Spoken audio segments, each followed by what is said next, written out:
Hey everybody, welcome back to the Eirinncraft DW20 Direwolf server. I'm here with Flannel Bum and Hannah, who is one Sup? of the one of the other chicks on our server. We are running a little bit more mature server for the DW20, so if you are a more mature player and you're looking for a diverse group to play with, come on, stop by. But today we're going to be going over the alvearies and the gene pool machines. I was going to show Hannah the system. Now you build the alveary, and to increase production on whatever bee you have in there, you put in these frame housings, and each frame housing can hold one frame of any type that you want to put in there. So if you want to breed your bees, if you're looking for the mutations, then you would put in a soul frame or something like that. But we're just worried about productivity, so all I want to do is put in a proven frame. And I was wondering how to do that, right?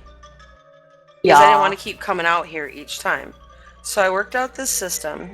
If you take a barrel, you fill it with your proven frames. This is our target iron and gate. And how I set it up is the pipe is empty.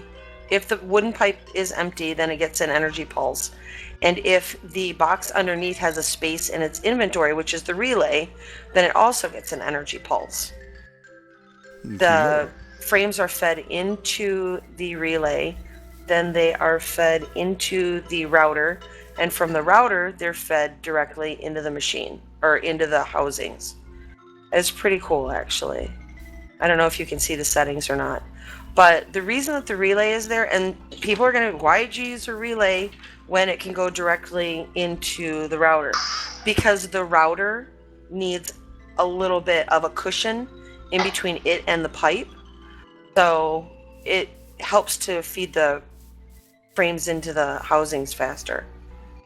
And the way that you take the stuff out is I have this set up down here. I have two separate routers down here, and this was the tricky part, and I had to use an extra B for this. When you're looking in here, you're going to see that it has extract and it says from the top side, which means that I'm removing items from the top side of the router.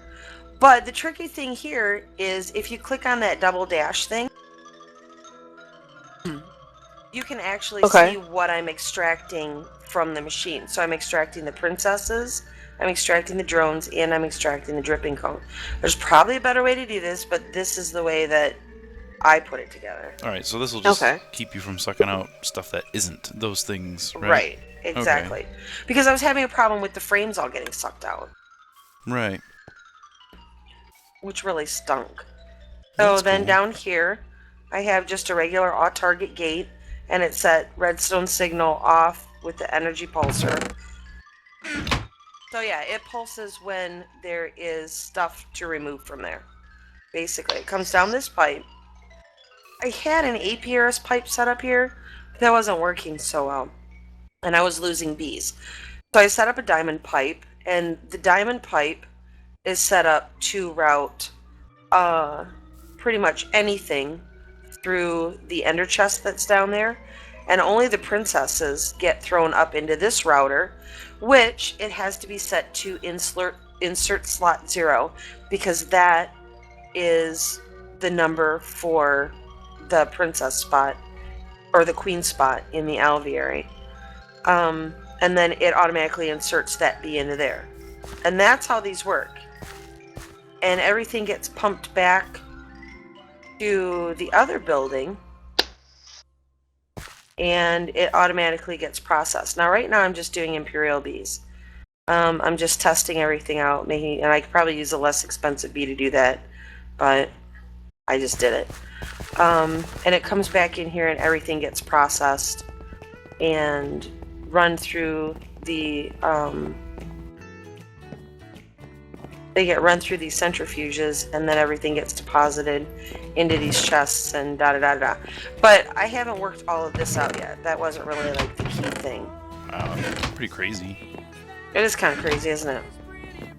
Well, Kind of crazy, but it's organized. Yeah. So it works. Now, what Because, is this pinkish purplish stuff?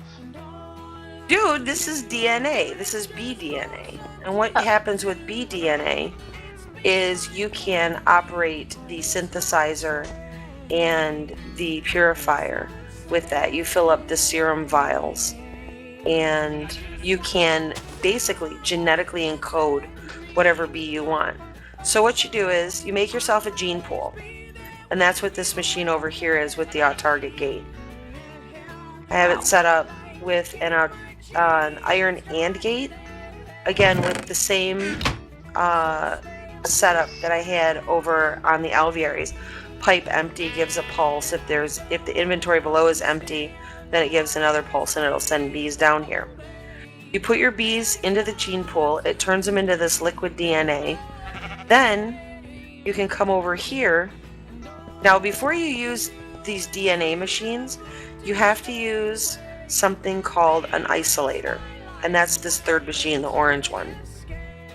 What an isolator does is it allows you to put a bee in there. You can put these empty serum vials and it will extract a certain genetic trait from that bee. So let's say that you wanted to get the poison effect off of this. Mm-hmm. You would let it process one of those serum vials. You would take that vial, you would insert it into the synthesizer. You would let this fill up. Whoops, wrong one.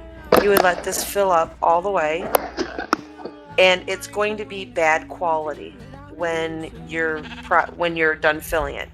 So when you get the bad quality, what you want to do, or poor quality, I'm sorry, you take it over the purifier, and the purifier will pure it and make it an excellent quality. Once you have that excellent quality serum, then you can come over here to the inoculator. You can put any type of bee. Right now I have a Rocky Princess in there. I've already added longer life to her. And what I'm going to do is I'm going to add the jungle pollination serum, which means that it's going to turn her into a jungle bee. And then now she is a jungle bee with a long life. And I have a bunch of other vials that I'm going to faster productivity. I have an effect cancellation syrup I'm going to add on this, flowers and things. So you can basically make your own bee if you have enough DNA. And it's easier, I'm finding it's easier to do it this way than to actually work toward breeding the bees. But you have to collect all of the vials, and the vials are refillable, and you can refill them and purify them as many times as you want. But the tricky thing is, bees take multiple inoculations to get the effect that you want. So I can inoculate that bee 4 times, which loses 3 charges off that serum vial. So it's a renewable resource, but it's kind of a grind. And that's about it. That's bees. Nice. In a nutshell. And Hannah and I, we're going to work tonight, and we're going to make an awesome bee strain for Charles for his jungle bees so that he doesn't get stung by them anymore. And they have like an increased productivity with the wispy combs. How exciting is that? So we've had a lot of construction going on at Spawn. Members have been adding their shops. Hannah has a shop here, actually. Go by Hannah's. But she's got like it's an earthy, crunchy name to it. Not anymore, it's not. Oh, it's not? No, it's called Dwarves, Bits, and Bubbles. Oh, no kidding. Yeah. I changed it because I stopped selling the other ones because they weren't selling as much. Yeah. So I'm just selling like the basic things that people can't really find anymore. Like golden apples, netherwort. People love oak saplings for some stinking reason. Well, that's because they use it for their biofuel. Right. Things like that. But yeah, there's a bunch of shops down here. Charles has a shop over there. This is Mark's shop. That is Shane's shop over there. Sharky, who won our shop building contest. That is her white building over there. I know. How cool that is really that? nice. Nice. Dude, we've been running so many different contests. And there's the server shop if you've seen our videos before. If you haven't, there's the server shop. Here's our post office. And we've been building a whole bunch over on the other side of spawn now too. And Mark's cabanas are still there. His little beachside resort. But I put in a public notice board. Just a bunch of really cool stuff. And that's about it. I'm really happy with the membership base that we've been getting. A lot of more mature members. Makes TeamSpeak a little bit cooler. I like that. It's been good games. It has. So if you are interested in stopping by and visiting us in game, you can go to mc.eirinncraft.org. If you want to visit our website, find out what we're all about, we are at www.eirinncraft.net. It's mc.eirinncraft.org:25670. Flannel, you almost let me flub that. What are you doing? I'm not paying attention to anything. Oh, holy cabrivers. Of course But it's yeah. not. If you're a more mature player and you're looking for a fun server to play on with a lot of other mature players, this is kind of the place for you. Not going to say that we don't have lag, but we keep a really close eye. We have a really active staff. We have some fun plugins, no griefing. I think that's... Can you think of anything to add before you get blown up, Hannah? What? Hey, Hannah just blew up. I asked her if she had anything that she wanted to add. Bring good attitudes. None of this childish crap. Bring good attitudes. That's a really good way to put it. Flannel, you have anything to say in closing? Nope. I'm good. Very good.